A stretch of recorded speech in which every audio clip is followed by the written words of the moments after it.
Hey, what is up, everyone? Welcome to the first episode of Success and Significance Podcast. I'm your host, Eric, and I am super honored that you have chosen to be with me today, spending a few minutes with me. I promise you, I don't take that lightly. I hope that through this podcast, we're going to honor your time, and we are going to learn to live life successfully and also to be able to live life of significance.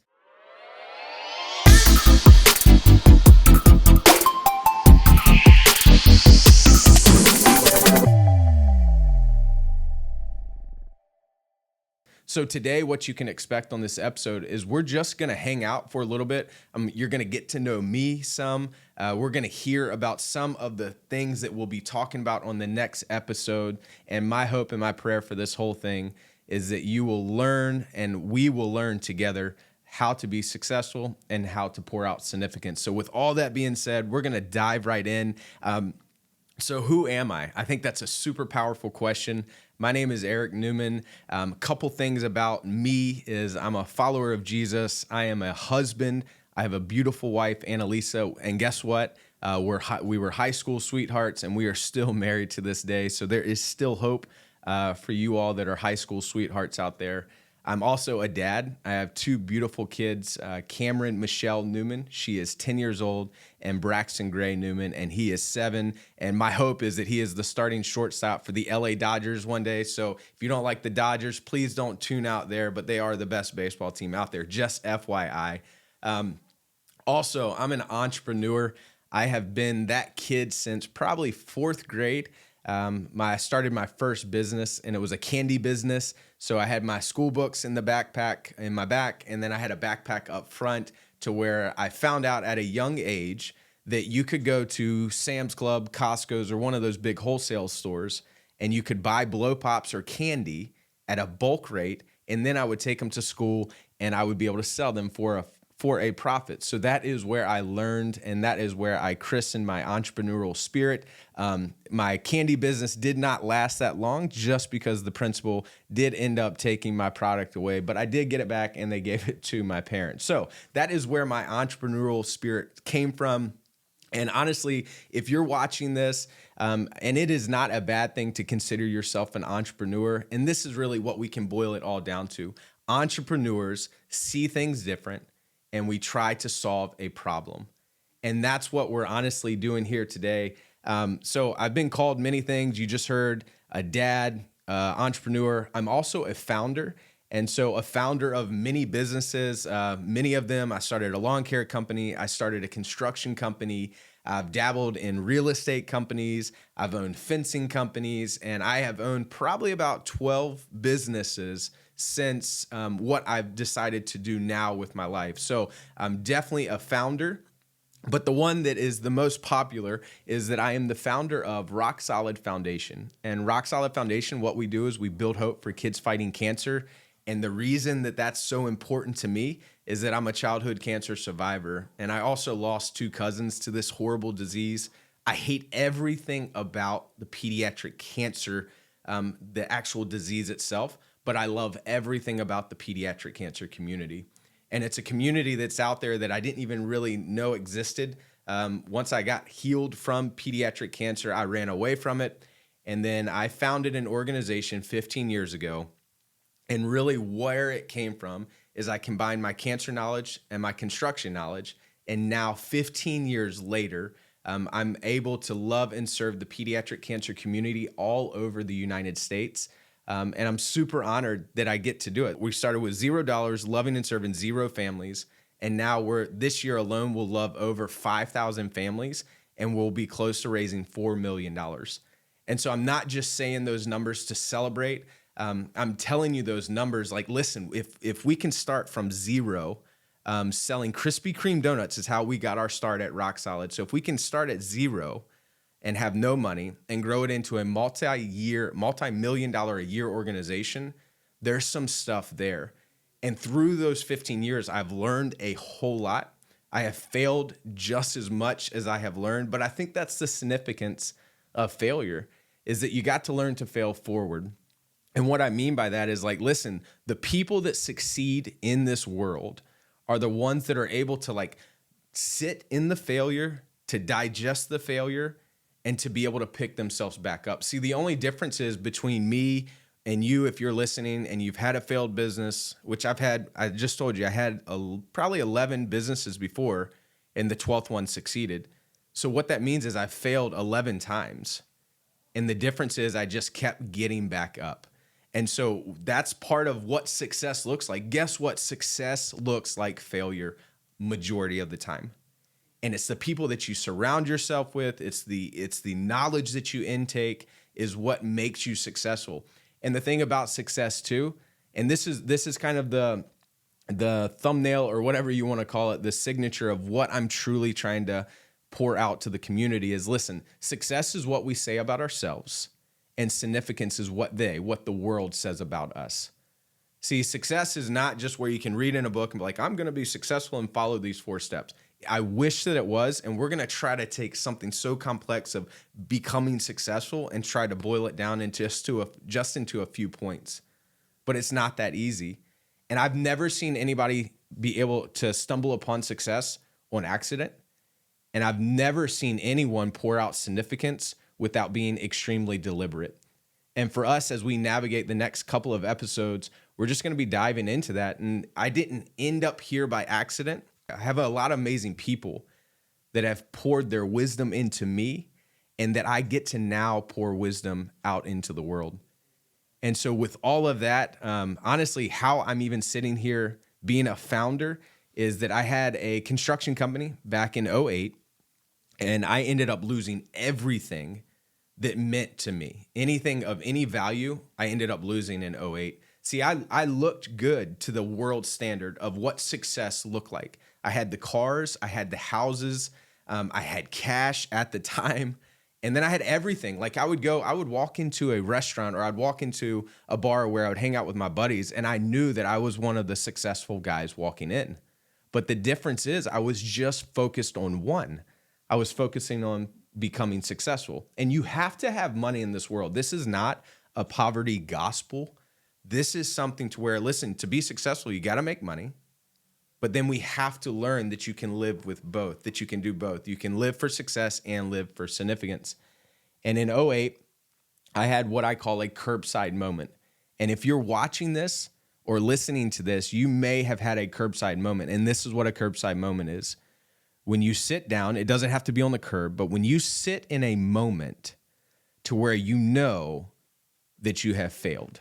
And what I mean by that is that you're sitting down, and where I was at, I was sitting on the curb. I'd done some business with a contractor. He ended up not paying some of his taxes. And when I went to go collect a check, his BMW was being towed, doors were being locked.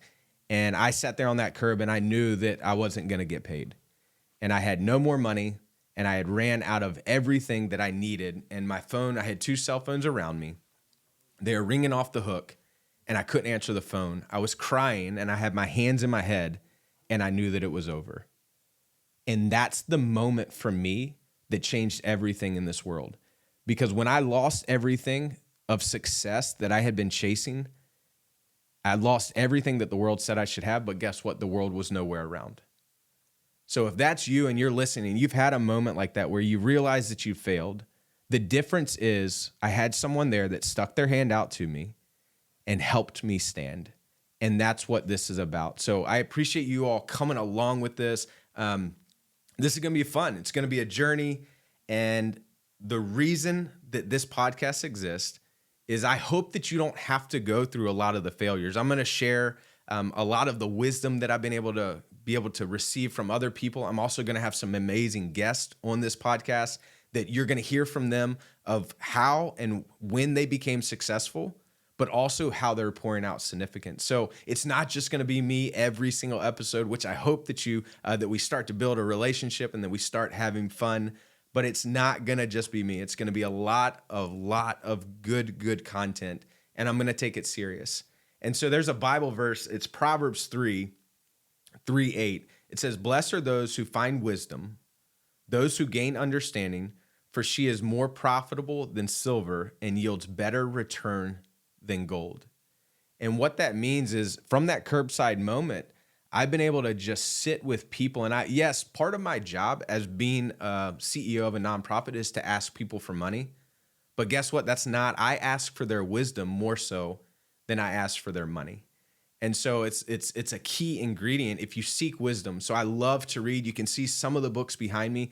I try to read 100 books a year. I have not hit that goal yet, but I do believe that your goals should be so big that they're next to impossible. I also believe that vision should always outweigh your resources. And what I mean by that, resource is your knowledge that you've been given, the money that you have, the material that you have on the job site. Your vision should always outweigh your resources. And we're going to continue to dive into that. But blessed are those who seek wisdom. And so by you tuning into this podcast every single episode, you're going to be seeking wisdom. And that's my prayer. I got Frames in here as helping me produce this thing. And that's what our hope is, that we're going to be able to produce wisdom for you all so that you can be blessed with you, your family, but then also the more blessing that comes into you, that you're able to pour out significance to the community. And that's what we're going to do. Success is not easy. I also heard it once said like this, that success and growth is an erratic movement. It's 2 steps forward and 1 step back. So in business, in anything that we do, it's going to feel like that a lot of the times. Chasing success is going to feel like 2 steps forward and 1 step back. 2 steps forward and 1 step back. It was just even last year. Roc Solid's been around for 14 years, and we had a pretty challenging year last year. I would say that we probably took 1 step back, but we were still able to love and serve the community. Well, guess what? It's February right now, and this year it's looking like we're taking 3 or 4 steps forward. So my hope is that you don't get discouraged when success looks a lot like failure, and that we're going to be able to pour out some pretty good wisdom for you all to be able to have a good part of it. And as we close this episode, I'm telling you, this is what we're going to be learning about, what it takes to become successful so we can pour out significance. And honestly, I've sat across from people, multimillionaires to someone that's just starting out, and I've been able to sit across from people to where they have chased success only, and then at the very end that they've lost their families, that they've lost the people that they care the most about. They're sitting in these huge mansions, which there's nothing wrong with mansions and nice things, but they don't have anyone around them to share it with. But I've also had the opportunity that I've been able to sit with people that have made a lot of money. I've been able to get wisdom from them, but then I have sat with them and they have shown me how they have poured out significance and how they're making this world a better place. There's a couple other questions that we're going to dive into on the next couple of episodes that I think are the most powerful questions that you can ask yourself as you're starting this journey to become successful, to pour out significance. And those 3 questions are: who am I, where am I going, and what do I believe? Because we have to answer those questions as I. You got to figure out the me before we can figure out the we. So if you're listening to this podcast and you're thinking about starting a business, or you're thinking about starting a nonprofit, or you're running a company, I want to take a few minutes and just pause and camp out right here that we need to figure out who we are before we lead other people. And because once success starts rolling, it is very easy to lose track of yourself. And so these 3 questions help keep me anchored. These are 3 questions that I ask any of the people that will be on this podcast. We'll interview, we'll ask them, and anybody that I get the honor to sit down with and to hang out, I'm always asking, well, who are you? What do you want? And what do you believe? Those questions are so simple, but they're very hard to answer. And I think if we can answer those questions, then we can live a life full of success. We'll have the money that we need to be able to pay our team members, to take care of our families, and we will not have to live in this tension between, oh, I want to change the world, but I got to be completely broke. That's not the case either. There's a tension between that of, oh, I got to work for free to change the world, and that's not. The poverty gospel is not real. That playbook is long gone, and we're going to live in a world to where we work for success to pour out significance. I appreciate you all chiming in on this episode. I know it was a little bit more about me this time, but I promise you our focus here at the Success and Significance podcast is it is focused on you. We're going to honor your time. We're going to pour out the wisdom so that we can all live for success, to pour out significance to change the world. And I appreciate you all hanging in with me this far. And I hope that you've enjoyed this episode. And just as always, please subscribe, like if you see on social media, share it with your friends. And I promise you that these episodes will teach us all to be successful, to pour out significance. We'll talk with you soon. Thanks, guys.